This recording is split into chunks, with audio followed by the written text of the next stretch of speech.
me another $1. So this morning I got here at, I started running this morning at midnight.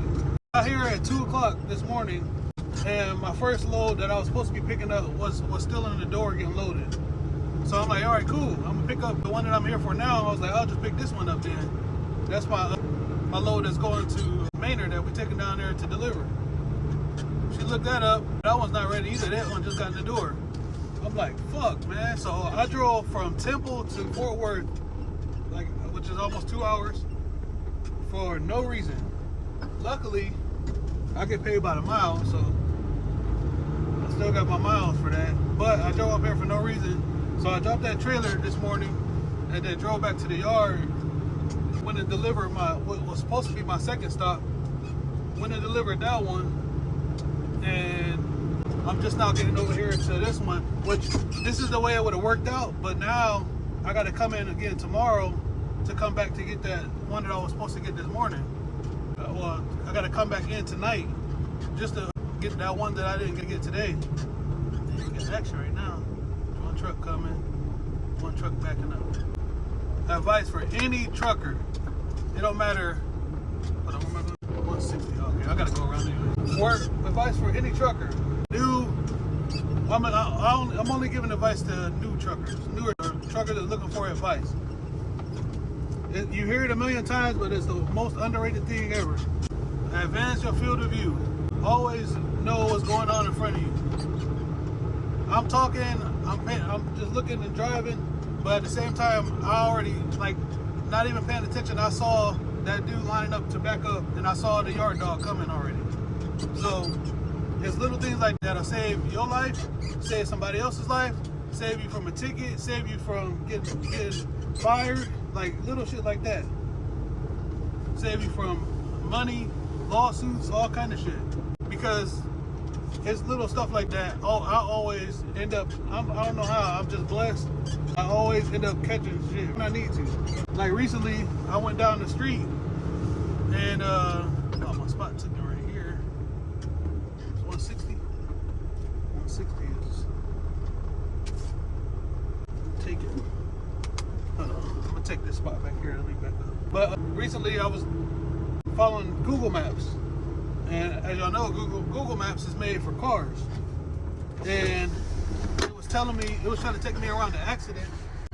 And so I followed it. But when I got on the road, I'm starting to notice all of the shit that worries truck drivers. You see low lines.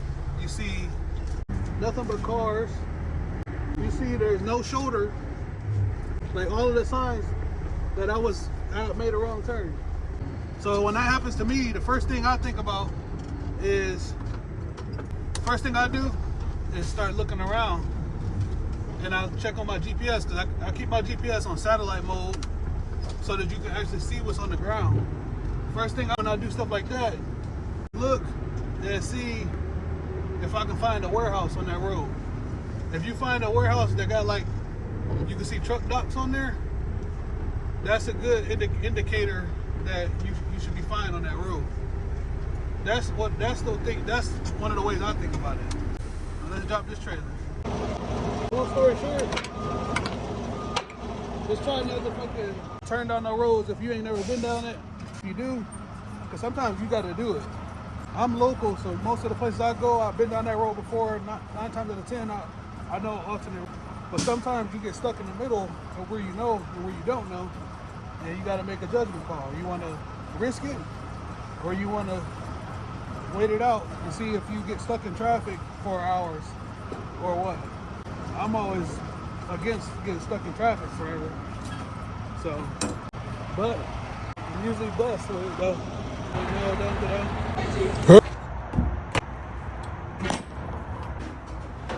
I don't really like putting. Don't really got to strap this. Kegs are not going to move anywhere. But security protocol.